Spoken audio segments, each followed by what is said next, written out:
ఇక తెలంగాణ ప్రజలందరికీ మరొక్కసారి తెలంగాణ మీద 2 జాతీయ స్థాయి పార్టీలు అయితే కుట్రపూరితమైన రాజకీయానికి అయితే తెరలేపినట్టు కనబడుతుంది.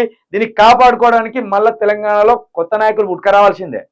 అది కూడా బహుజన నాయకులు పుట్టుకరావాలి. ఇక ఇప్పుడు వెలుమ సామాజిక వర్గానికి సంబంధించి కేసీఆర్ పాలన చూసినాం, రెడ్డి పరిపాలన కూడా చూసినాం, గతంలో చూసినాం, ఇప్పుడు చూస్తాను. ఇక రావాల్సిందంతా బహుజన నాయకత్వం రావాలి. దీనికి మాదిగలే ముందు బాట వేయాలి. దయచేసి నేను మాదిగలకు చెప్తున్నా. కంచైలయ్య గారు ఒక బుక్ రాసిండు. కంచె ఐలయ్య యాదవ్ గారు ఒక ప్రొఫెసర్గా ఉండే చాలా గొప్ప దార్శనికత కలిగిన మేధావి. ఇప్పుడు కొంచెం ఏజ్ అయి ఇంట్లోనే ఉంటున్నాడు. ఆయన ఒక బుక్ రాసిండు. ఏమని బుక్ రాసిండంటే మాదిగలు సామాజిక విప్లవకారులు అని ఒక బుక్ రాసిండు ఆయన.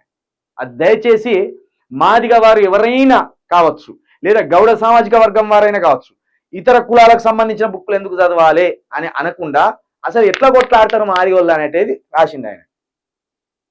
సమాజానికి ఎట్లా ఎదురు తిరుగుతారు, సమాజంలో ఏదైనా సమస్య తలెత్తితే మాదిగ వారు ఎట్లా నిలబడతారు అనేది కంచైలయ్య యాదవ్ గారు మాదిగలు సామాజిక విప్లవకారులని ఒక బుక్ రాసిండు. అందుకే నేను ఏమంటున్నా, బహుజనవాదం జెండా నిలిపేయాలన్నా, బహుజనవాదం జెండా పట్టుకొని అధికారం తేవాలన్నా ఖచ్చితంగా మాదిగ వారికి శక్తి ఉన్నది. ఆ మాదిగ వారితో ఒక ముదిరాజులు కానీ, గౌడులు కానీ, యాదవులు కానీ వెంట నడిస్తే నీ రేవంత్ రెడ్డి ప్రభుత్వం కాదు, నీ కేసీఆర్ కాదు, ఒక్క క్షణంలో దింపిపడేస్తారు. అదేవిధంగా అదే కంచైలయ్య యాదవ్ గారు ఇంకో బుక్ కూడా రాశాను. కోమట్లు సామాజిక దోపిడీదారులు, ఇంకోటి కుమ్మరులు సామాజిక ఇంజనీర్లు, అదేవిధంగా మంగలి వారు సామాజిక డాక్టర్లు, వైద్యులు అని రాశాను.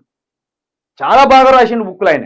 కాబట్టి ఒక మాదిగ వారి బుక్కే ఉన్నదని కాదు, నిజంగా 100% చెప్తున్నా మనస్ఫూర్తిగా, మాదిగలు అందరినీ కలుపుకపోయే ఒక విప్లవకారులు. వాళ్ళతోటే తెలంగాణలో బహుజన అధికారం అనేది సాధ్యమని నేను నమ్ముతున్నా. ఎవరైనా నమ్మేటోళ్ళు ఉంటే కూడా అందరం కలిసి నడవండి. మళ్ళా కొత్త రాజ్యాన్ని మనం ఏర్పరచుకోవాలి, ఒక కొత్త అధికారాన్ని మనం తెచ్చుకోవాలి.